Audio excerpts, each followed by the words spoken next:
Oui, bonjour et bienvenue à la psychoénergétique et ses outils. Donc, peut-être pour introduire le sujet, j'aimerais peut-être vous faire part des bases un petit peu théoriques sur lesquelles repose tout l'enseignement de la pratique de l'écoute imaginaire. Donc, évidemment, la guérison spirituelle, les grandes techniques des guérisseurs qui vont être vues tout au long de l'enseignement, qui étaient fort importants. Donc, peut-être des auteurs qui m'ont beaucoup inspiré. Il y a Alice Bailey, qui a écrit un livre qui s'appelle La guérison ésotérique, entre autres. C'est un livre qui est assez ancien, qui est assez vieux, mais en même temps, l'enseignement qui est donné dans cet ouvrage-là pose, à mon sens à moi, les grandes bases, les grandes lancées, disons, de ce que devrait être un enseignement sur la guérison spirituelle et qu'est-ce que serait normalement un guérisseur spirituel, c'est-à-dire un individu, justement, qui fait une démarche sur lui-même, qui a une intention la plus profonde, la plus pure possible, de vouloir, justement, s'aligner à sa dimension transpersonnelle. Alors, évidemment, tout l'enseignement de l'école repose sur ce concept-là. Et Alice Bailey, justement, cet ouvrage-là m'avait beaucoup inspiré, justement, à mettre en place cet enseignement-là. Il y a également des ouvrages plus récents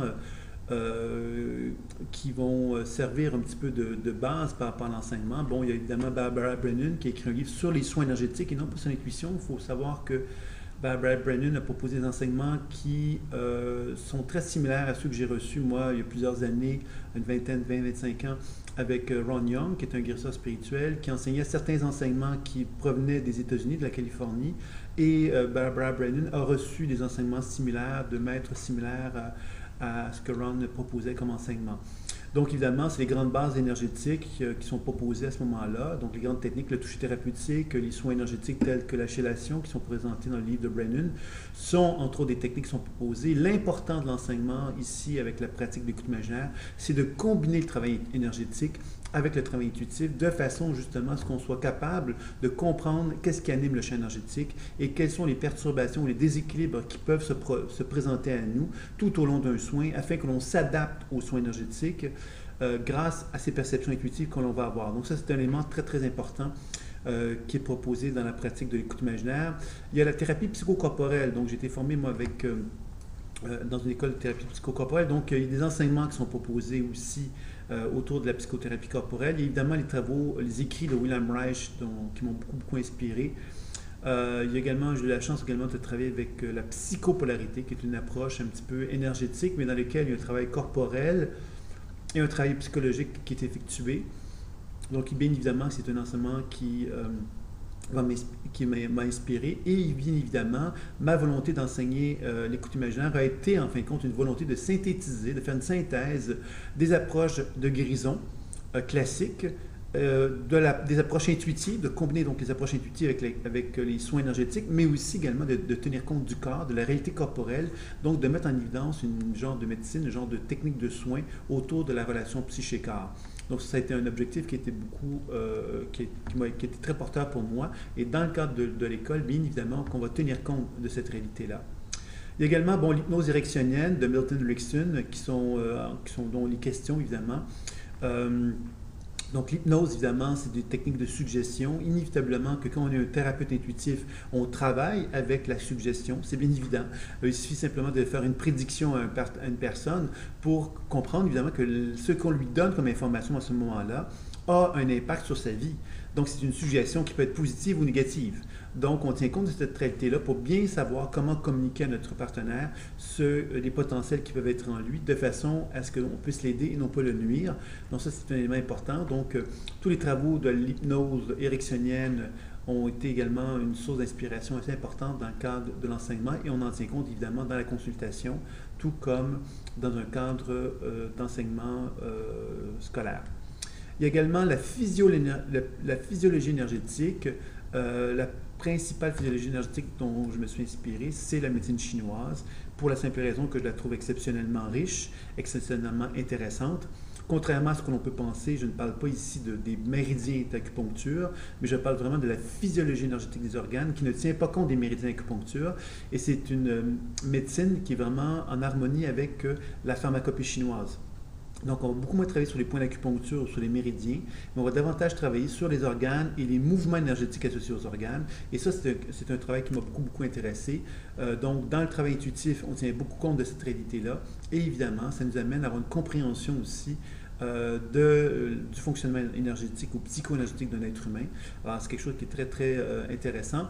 Et évidemment, la médecine par biorésonance ou de médecine qu'on appelle maintenant de plus en plus médecine de thérapie quantique, qui m'a toujours fasciné.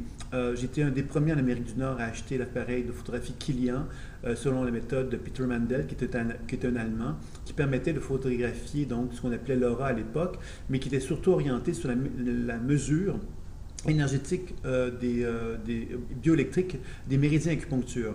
Donc, cette médecine-là était très intéressante parce qu'elle permettait de voir la notion de terrain, c'est-à-dire dans quelle constitution énergétique on était, et par la suite, on pouvait donc évaluer la santé selon les organes et les systèmes du corps humain. Et c'est un appareil que j'ai utilisé pendant plusieurs années avec mes étudiants, au Québec plus particulièrement, et que j'ai toujours et que je compte réutiliser de façon plus active.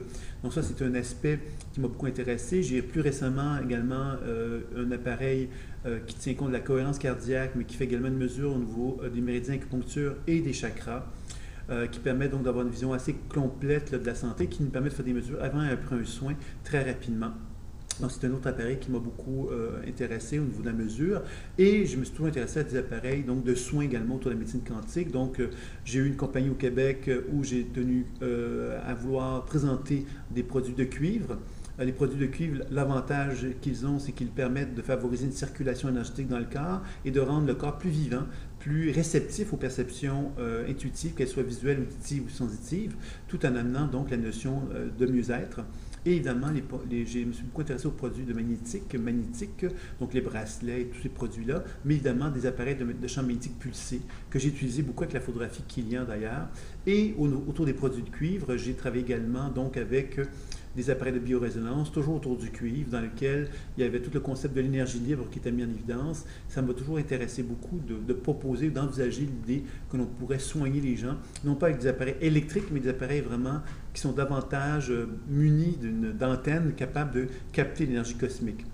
Donc, je me suis intéressé aux travaux de Wilhelm Reich aussi pour cette raison-là, puisque lui-même s'est intéressé à cela, mais également avec des Allemands comme M. Schimmel également, donc l'Allemand, qui a donc travaillé beaucoup là-dessus, puis bon, plusieurs autres. Je me suis donc intéressé beaucoup aux appareils de thérapie quantique, de médecine quantique, et je m'y intéresse toujours, et je tiens compte évidemment, bien évidemment, dans le cadre de l'enseignement, et on a quelques appareils, comme je disais tout à l'heure, nous permettant de faire des mesures si on en a envie. Alors donc, les principaux courants ésotériques et spirituels de la tradition chamanique à la théosophie, on en tient compte. Donc évidemment, tout ça, c'est pour asseoir un enseignement, pour lui donner une cohérence par rapport à ce qui a été écrit, par rapport à ce qui a été compris jusqu'à maintenant. C'est bien évident que dans le domaine de l'intuition et de l'énergétique, c'est un domaine particulier qui est souvent associé à de l'ésotérisme et à de l'incompréhension, justement. Alors moi, ce qui a été mon intérêt, ça a été de vraiment amener des explications. Le livre « L'écoute imaginaire » que j'ai écrit en collaboration avec Fabienne Scott a été vraiment un livre qui a été un livre phare, je pense, pour l'époque, dans lequel il y avait énormément d'explications sur les phénomènes énergétiques. Je me suis toujours intéressé donc à comprendre les processus plutôt que de répéter simplement ce qui était dit dans des livres, etc. Donc j'ai vraiment voulu aller plus loin, tout simplement. C'était mon objectif principal. Évidemment, donc ça fait 25 ans que je pratique, donc c'est sûr que tout ça amène donc une réflexion assez riche dans le cadre de l'enseignement. Ces 25 ans années m'ont amené tout doucement à proposer donc ce que j'appelle aujourd'hui la psycho-énergétique des chakras, dans lequel il y aura plusieurs outils qui vont nous amener donc à avoir une vision de l'être humain qui va se rapprocher d'une typologie. C'est-à-dire que chacun d'entre nous avons des compositions psycho-énergétiques qui sont en relation donc avec les chakras, et qui nous permettent donc d'arriver à comprendre l'être humain, comment il fonctionne, dans ses particularités propres à lui, tout en reconnaissant évidemment qu'on est tous habités à un certain pourcentage d'énergie similaire. Donc, la psychoénergie des chakras, bon, c'est un livre sur la typologie assez complet qui va sortir éventuellement, mais aussi également une série de produits qui ont pour objectif de favoriser le développement de l'intuition à travers une grille, à travers une structure, un langage que la psychoénergétique propose. C'est basé sur mes 25 années de pratique, donc cet outil-là.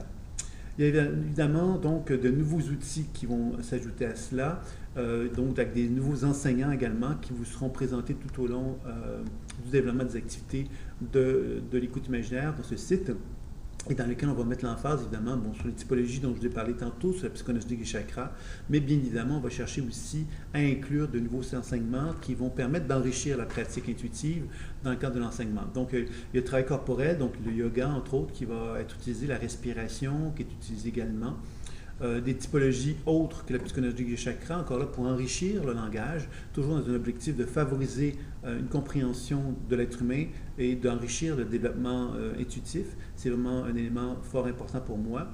Il y a également aussi, à travers cela, bon, évidemment, des enseignements de tradition spirituelle, la méditation, etc., qui sont des éléments fort importants, qui ont une tradition importante également, et qu'on va chercher donc à enrichir aussi les gens de cet enseignement-là pour leur permettre d'aller plus loin dans une pratique de l'écoute imaginaire. Donc, il y a des enseignements qui vont s'ajouter à ça, qui ne sont pas nécessairement donnés par moi. Donc, vous l'avez compris que l'écoute imaginaire dans un élargissement de connaissances, pourrait-on dire. D'autres approches sont proposées dans le site que vous pourrez donc jeter un coup d'œil.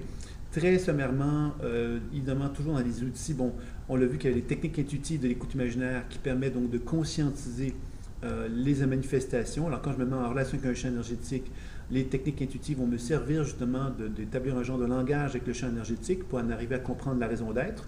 Donc, c'est tout l'outil de connaissance de soi quand on le fait sur soi et l'outil de connaissance de l'autre quand on l'applique à l'autre. Donc, l'écoute imaginaire va vraiment être utilisée pour faire du décodage intuitif, pour lire le champ énergétique, tant au niveau de la santé énergétique que la santé psychologique, que la santé spirituelle ou relationnelle, c'est-à-dire dans les relations avec un entourage.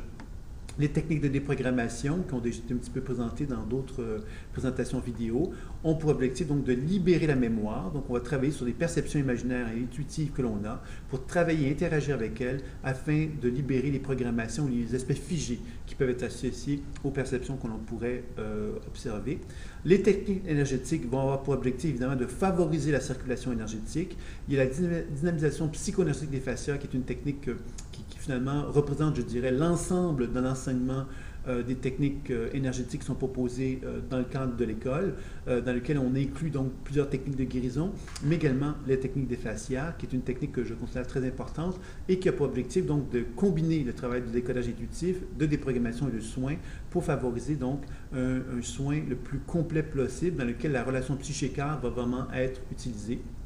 Il y a évidemment l'accompagnement thérapeutique, c'est qu'à mesure que les consultations se font, qu'à mesure que les gens développent une certaine autonomie envers leur propre capacité à être en harmonie avec eux-mêmes, on va leur proposer ce qu'on appelle l'accompagnement thérapeutique, où on va tenir compte des relations d'aide et des techniques de suggestion pour finalement leur proposer des techniques qu'on j'appelle l'activation intuitive des ressources créatrices, qui est similaire à de l'hypnose, et dans lequel on se met en relation avec les ressources créatrices d'un individu et on va nommer en mots ces ressources créatrices-là afin que justement notre partenaire devienne de plus en plus réceptif à leur manifestation et que l'on puisse donc les amener justement à les conscientiser d'une façon de plus en plus claire, de plus en plus nette pour qu'elles deviennent effectivement une ressource pour eux réellement, concrètement et que ça devienne un élément fort intéressant.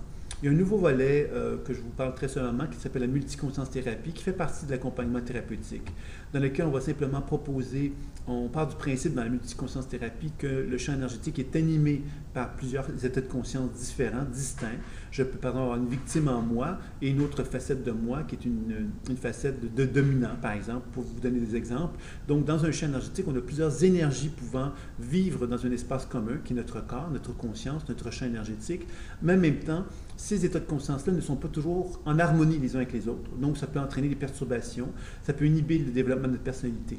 Donc, la multiconscience thérapie tient compte de cette réalité-là et il cherche par des divers outils que vous allez découvrir tout au long de l'enseignement et peut-être à travers les diverses visites vidéo que vous allez rencontrer sur le site, que vous allez découvrir que les multiconsciences thérapie va servir justement à amener l'individu à faire la paix, à faire l'harmonie avec ces énergies dissociées-là pour qu'il y ait un renforcement de la personnalité de l'individu qui puisse prendre forme. Donc voilà, ça c'est l'ensemble donc de ce que j'avais à vous présenter concernant cette présentation de la psychoénergétique et de ses outils. J'espère que ça vous a donc intéressé, que ça vous a éclairé également. Alors, je vais donc vous inviter à poursuivre votre visite du site et si vous avez des questions, n'hésitez pas, ça me fera plaisir d'y répondre. Je vous dis donc à très bientôt, très belle visite.